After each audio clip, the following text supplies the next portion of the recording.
واقعی عقل مند خواتین اس بیان کو سنیں گی تو وہ جو مسکنسپشن پیدا کیا جاتا ہے کہ جناب اسلام میں عورتوں کو آزادی نہیں ہے، جناب اسلام میں عورتوں کے لیے گھٹن ہے، اللہ اکبر، ذرا پہلے اسلام سے پہلے کے حالات پڑھو اور اس کے بعد اسلام کے آنے کے بعد عورتوں کو کیا شاندار مقام میرا دین دیتا ہے۔ اللہ کے نبی نے دا بیسٹ لوگوں کی جب مثال بیان کی، بہترین لوگوں کی مثال بیان کی، تو نبی پاک فرماتے ہیں، ترمذی کی حدیث ہے، سب سے بہتر وہ ہے جو اپنے اہل کے لیے بہتر ہو، یعنی اپنی فیملی کے لیے بہتر ہو، اور آقا فرماتے سنو میں تم سب سے زیادہ اپنے اہل کے لیے بہتر ہوں۔ نبی پاک سب سے زیادہ اپنی فیملی کے لیے بہتر۔ نبی پاک علیہ الصلوۃ والسلام سے ایک شخص نے پوچھا، حضور شوہر پر بیوی کا کیا حق ہے؟ تو آپ نے فرمایا جب وہ کھائے یعنی شوہر کھائے تو بیوی کو کھلائے، جب لباس پہنے اسے بھی پہنائے، اس کے چہرے پر نہ مارے، اسے بدصورت نہ کہے، اور اگر سمجھانے کے لیے اس سے علیحدگی کرنی پڑے تو گھر میں ہی علیحدگی کرے۔ اللہ اکبر۔ ایک بار حضرت عمر فاروق رضی اللہ عنہ کی بارگاہ میں، سنیے گا، بڑا دلچسپ واقعہ ہے۔ سیدنا عمر فاروق کا کتنا بڑا نام ہے، آپ کے جلال کی، آپ کی عدالت کی مثالیں دی جاتی ہیں، بڑے بڑے لوگ آپ کے سامنے تھر تھر کانپتے تھے۔ آپ کا گھر میں انداز کیا تھا کہ ایک شخص آیا کہ میں حضرت عمر کے پاس جاؤں اور بتاؤں میری بیوی جو ہے مجھ سے اس طرح بات کرتی ہے، اور میرا وہ انداز نہیں ہوتا جو شوہر کے سامنے ہونا چاہیے، ہوتا ہے گھروں میں ہو جاتا ہے۔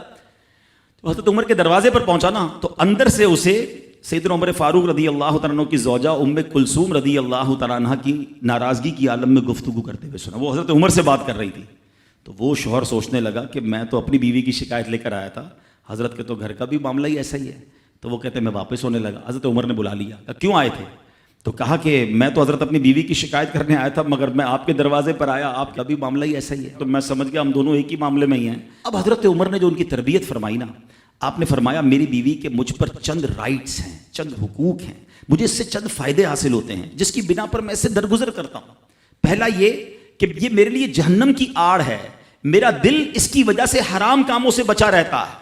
نمبر دو، جب میں گھر سے نکل جاتا ہوں یہ میری خزانچی بن جاتی ہے، یعنی میرے مال کی نگہبان بن جاتی ہے، میری دھوبن بن جاتی ہے، میرے کپڑے دھوتی ہے، میرے بچے کی پرورش کرتی ہے، میرے لیے روٹیاں اور کھانے پکاتی ہے۔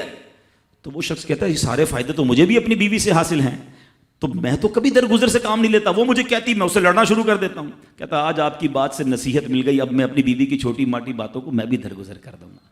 کتنی پیاری بات بتائی، ہم وہ ساری باتیں بھول جاتے ہیں، ایک غلطی پر پکڑ لیتے ہیں، ایک غلطی پر ڈانٹتے، ہر غلطی پر جناب ایسا نہیں ہوتا، ہر غلطی کی سزا سزائے موت نہیں ہوتی ہے، ہم غلطیاں نہیں کرتے۔ اگر جس طرح ہم اپنی بیوی کو اور غلطی پر ڈانٹتے وہ ڈانٹنا شروع کر دے پھر کیا حال ہوگا؟